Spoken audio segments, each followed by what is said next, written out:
Friends, Hindustan zinc limited ने dividend का announcement कर दिया है। जैसा कि आप सभी को पता है कि वेदांता ग्रुप की ये सब्सिडरी कंपनी है और ये लगातार डिविडेंड देती आती है। इस लेटर के अंदर में आप देख सकते हैं 16 मार्च 2023 यानी कि कल का ये लेटर है और आप सब्जेक्ट में देखेंगे तो यहाँ पर इंटीमेशन ऑफ बोर्ड मीटिंग की बात की जा रही है, यानी कि फाइनली इस बोर्ड मीटिंग के अंदर में डिविडेंड का अनाउंसमेंट हुआ है और रिकॉर्ड डेट भी आ गया है। इससे पहले हम इसका डिविडेंड हिस्ट्री चेक कर लेते हैं कि कंपनी ने डिविडेंड कैसा दिया है। तो फ्रेंड्स, फाइनली आप यहाँ पर डिविडेंड हिस्ट्री चेक कर सकते हैं। ये कंपनी 2005 से डिविडेंड देते हुए आ रही है, यानी कि 2005 के अंदर में भी इसने 35 पैसे का डिविडेंड दिया था, 2007 में 50 पैसे का दिया था, फिर से 2007 में 50 पैसे का डिविडेंड दिया।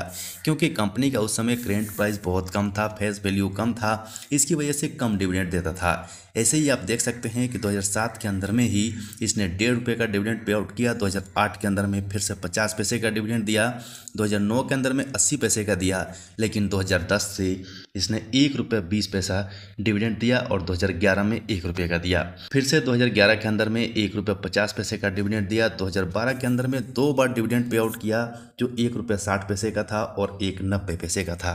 वैसे ही 2013 में देखेंगे तो फिर से 2 बार डिविडेंड पे आउट किया जो कि ₹1.60 था और ₹1.50 का था।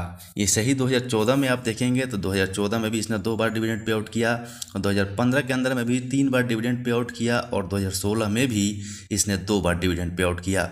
2016 के अंदर में आप देख सकते हैं इस कंपनी ने बड़ा डिविडेंड दिया था, यानी कि ₹24 पर शेयर के हिसाब से एक डिविडेंड दिया था और ₹1.90 का दूसरा डिविडेंड दिया था।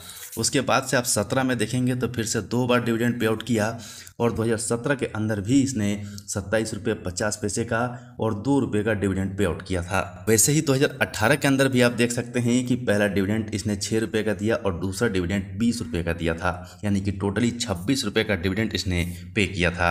वैसे ही 2020 में भी आप देखेंगे तो बहुत बड़ा डिविडेंड इसने दिया, ₹21.30 और ₹16.50 का 2 डिविडेंड पे आउट किया। वैसे ही आप 2022 के अंदर भी देख सकते हैं, 2022 के अंदर में इसने 2 बार डिविडेंड पे आउट किया है जो ₹15.50 और ₹21 का डिविडेंड है, यानी कि बड़ा बड़ा डिविडेंड कंपनी पे आउट करती है। साथ ही अब 2023 की बात कर लें तो 2023 में भी स्टॉक ने एक बार जनवरी में डिविडेंड पे आउट कर दिया है जो ₹13 पर शेयर के हिसाब से है और दूसरे डिविडेंड का अनाउंसमेंट फाइनली हो चुका है। दूसरा डिविडेंड कितना मिलेगा, कब तक मिलेगा, इसका रिकॉर्ड डेट क्या है, उसके बारे में बात कर लें। इससे पहले कंपनी का फंडामेंटल में कुछ इंपॉर्टेंट पॉइंट आपको दिखाना चाहूँगा। फ्रेंड्स, यहाँ पर हम कंपनी के फंडामेंटल के ऊपर में हैं और यहाँ पर आप देख सकते हैं कि कंपनी का जो करेंट प्राइस है वो ₹312 पर शेयर के हिसाब से है, लेकिन आप इसका पी देखेंगे तो आपको बहुत कम देखने को मिलेगा। ₹12.10 का पी है, यानी कि सस्ते प्राइस में ये स्टॉक अवेलेबल है जो कि बहुत अच्छी कंपनी है। साथ में इसका आप आरओई देखेंगे तो ये भी आपको शानदार देखने को मिलेगा। डिविडेंड यील्ड देखेंगे तो ये 15.9% का है, यानी कि बहुत शानदार इसका डिविडेंड यील्ड है। और यहाँ से अगर आप इसका बाउंड वीक हाई लो देखेंगे तो ये भी आपको शानदार देखने को मिलेगा। ₹383 इसका बाउंड वीक हाई है और ₹242 बाउंड वीक लो है, यानी कि लास्ट बाउंड वीक में ये बहुत ज़्यादा नीचे भी नहीं गई है। कंपनी का फेस वैल्यू आप देखेंगे तो ₹2 का नजर आएगा, लेकिन इसके रिकॉर्ड को अगर हम चेक करते हैं तो कंपनी ने एक बार बोनस शेयर भी इशू किया है और एक बार इसने स्टॉक स्प्लिट भी किया है। यहाँ से आप कंपनी का डेट देख सकते हैं, कंपनी के पास 2,907 करोड़ का डेट है, लेकिन कंपनी के पास आप रिजर्व देखेंगे तो 30,434 करोड़ है, यानी कि यहाँ पर अगर हम डेट टू इक्विटी रेशियो देखेंगे तो आपको 0.09 का नजर आएगा, यानी कि ऑलमोस्ट कंपनी डेट फ्री है। कंपनी का फंडामेंटल शानदार है, लेकिन यहाँ पर एक नेगेटिव पॉइंट जो निकल के आता है वो है इसका प्लस शेयर। 87.6% शेयर इसके प्लस्ड हैं, जो इसके अंदर में बहुत बड़ा नेगेटिविटी का काम करता है। सो यहाँ पर आप प्रोमोटर्स की होल्डिंग देखेंगे तो ये भी आपको शानदार देखने को मिलेगा। इसके जो प्रोमोटर्स है वो कंटिन्यू इसके अंदर में स्टेबल देखने को मिलेंगे। और यहीं पर आप DIS की होल्डिंग देखेंगे तो DIS फाइनली अपना होल्डिंग को बढ़ाते हुए नजर आ रहा है। सो यहाँ से आप देख सकते हैं कि कंपनी ने 2011 के अंदर में 1:1 के रेशियो से बोनस शेयर इशू किया था। साथ ही आप यहाँ पर स्प्लिट देखेंगे तो कंपनी ने स्टॉक को स्प्लिट भी किया था जिसका इसमें फेस वैल्यू 10 रुपये का हुआ करता था, वो स्प्लिट होने के बाद 2 रुपये के फेस वैल्यू में हो गया था। यानी कि यहाँ पर स्टॉक ने बोनस शेयर भी दिया है और स्टॉक स्प्लिट भी किया है और डिविडेंड का डाटा आपने देख लिया है।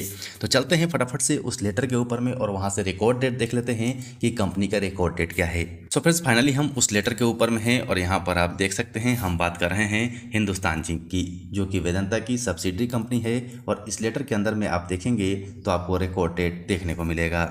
यहाँ पर आप देख सकते हैं इस लेटर के अंदर में जो 21 मार्च का डेट है बहुत इंपॉर्टेंट है, क्योंकि इसी दिन इनका मीटिंग होना है और इसी दिन कितना डिविडेंड मिलेगा उसके बारे में अनाउंसमेंट होगा। आपसे रिक्वेस्ट है कि अभी तक आपने चैनल को सब्सक्राइब नहीं किया है तो सब्सक्राइब करके बेल आइकन ऑन कर लीजिए, क्योंकि जैसे ही अनाउंसमेंट हमारे पास आता है हम वीडियो के माध्यम से अपने स्टॉक सही फैमिली तक पहुँचाते हैं। अगर आप चैनल को सब्सक्राइब करके नहीं रखेंगे और बेल आइकन ऑन नहीं होगा तो आपके पास नोटिफिकेशन नहीं पहुँच पाएगा और हो सकता है कि आप वीडियो को बाद में देखें, तब तक देर हो सकता है। यहाँ पर आप देख सकते हैं इस कॉलम के अंदर में 29 मार्च 2023 जो कि इसका रिकॉर्ड डेट है, यानी कि 29 मार्च से पहले पहले इस शेयर को हम खरीद सकते हैं।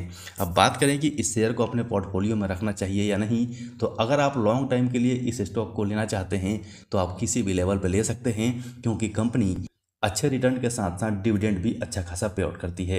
लेकिन शॉर्ट टर्म के लिए लेना चाहते हैं तो आपको टेक्निकल एनालाइज करके ही लेना चाहिए। सो फ्रेंड्स, आशा करता हूँ जानकारी अच्छी लगी होगी। अच्छी लगी हो तो लाइक कर दीजिएगा, चैनल पर नए हैं तो चैनल को सब्सक्राइब करके बेल आइकन जरूर दबा लीजिएगा। अभी के लिए वीडियो में इतना ही।